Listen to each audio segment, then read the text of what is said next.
Perkenalkan, nama saya Adi Septa Bangun dengan NPM 20092000008. Dalam video ini saya akan membahas materi dari model pembelajaran tipe realistik yang diampu oleh Bapak Immanuel Selitonga, SPD, MPD. Pengertian model pembelajaran tipe realistik. Model pembelajaran tipe realistik adalah pendekatan pengajaran yang bertitik tolak pada hal-hal yang real bagi siswa. Teori ini menekankan keterampilan proses, berdiskusi, dan berkolaborasi, berargumentasi dengan teman sekelas sehingga mereka dapat menemukan sendiri atau student inventing sebagai kebalikan dari guru memberi atau teaching telling, dan pada akhirnya murid menggunakan pembelajaran itu untuk menyelesaikan masalah baik secara individual maupun kelompok. Langkah-langkah model pembelajaran tipe realistik. Langkah yang pertama adalah memotivasi siswa ataupun memfokuskan perhatian terhadap siswa. Langkah yang kedua, mengkomunikasikan tujuan pembelajaran. Langkah yang ketiga, memulai pelajaran dengan majukan masalah atau soal yang real bagi siswa sesuai dengan pengalaman dan tingkat pengetahuannya, sehingga siswa segera terlibat dalam pelajaran secara bermakna. Keempat, permasalahan yang diberikan tentu harus diarahkan sesuai dengan tujuan yang ingin dicapai dalam pelajaran tersebut. Kelima, siswa mengembangkan atau menciptakan model-model simbolik secara informal terhadap persoalan atau masalah yang diajukan. Langkah yang keenam adalah pengajaran berlangsung secara interaktif. Siswa menjelaskan dan memberikan alasan terhadap jawaban yang diberikannya, memahami jawaban temannya, setuju terhadap jawaban temannya, menyatakan ketidaksetujuan, mencari alternatif penyelesaian yang lain, dan melakukan refleksi terhadap setiap langkah yang ditempuh atau terhadap hasil pelajaran. Karakteristik model pembelajaran tipe realistik. Yang pertama, murid aktif, guru juga aktif. Kedua, pembelajaran sedapat mungkin dimulai dengan menyajikan masalah kontekstual ataupun realistik.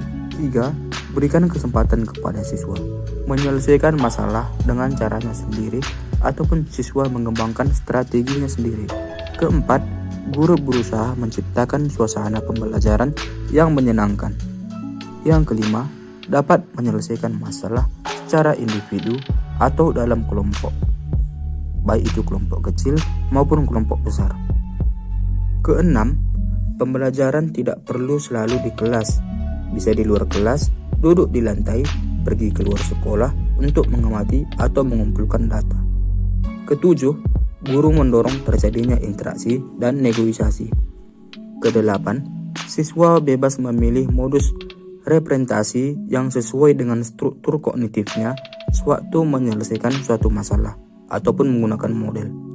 Kesembilan, guru bertindak sebagai fasilitator ataupun yang disebut sebagai Tutwuri Handayani. Kesepuluh, kalau siswa membuat kesalahan dalam menyelesaikan masalah, jangan dimarahi, tetapi dibantu melalui pertanyaan-pertanyaan. Yang selanjutnya adalah kelebihan dan kekurangan dari model pembelajaran tipe realistik. Kelebihannya, yang pertama, pembelajaran tipe realistik memberikan pengertian yang jelas kepada siswa tentang ketertarikan mahasiswa dengan pembelajaran yang dikaitkan dengan kehidupan sehari-hari dari kegunaan pada umumnya bagi manusia. Kedua, pembelajaran tipe realistik memberikan pengertian yang jelas kepada siswa bahwa pembelajaran tersebut adalah suatu bidang kajian yang dikonstruksi dan dikembangkan sendiri oleh siswa, tidak hanya oleh mereka yang disebut pakar dalam bidang tersebut. Ketiga, pembelajaran tipe realistik memberikan pengertian yang jelas kepada siswa bahwa cara penyelesaian suatu soal atau masalah tidak harus tinggal dan tidak harus sama antara yang satu dengan yang lain.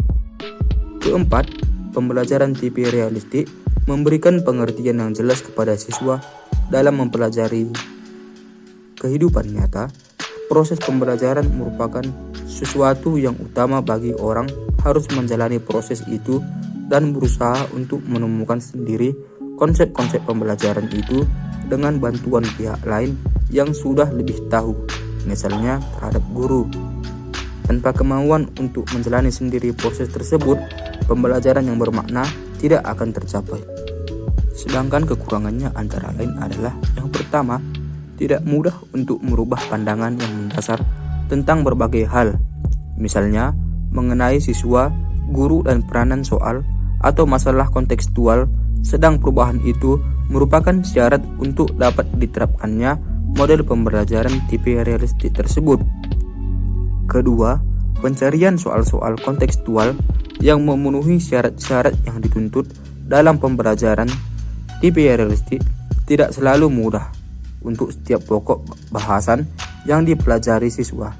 Terlebih-lebih karena soal-soal tersebut harus bisa diselesaikan dengan bermacam-macam cara.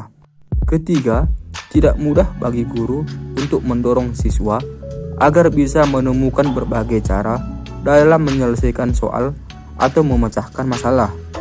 Dan kekurangan yang keempat adalah tidak mudah bagi guru untuk memberi bantuan kepada siswa agar dapat melakukan penemuan kembali konsep-konsep atau prinsip-prinsip dari realistik yang dipelajari. Demikian yang dapat saya sampaikan mengenai model pembelajaran tipe realistik. Terima kasih.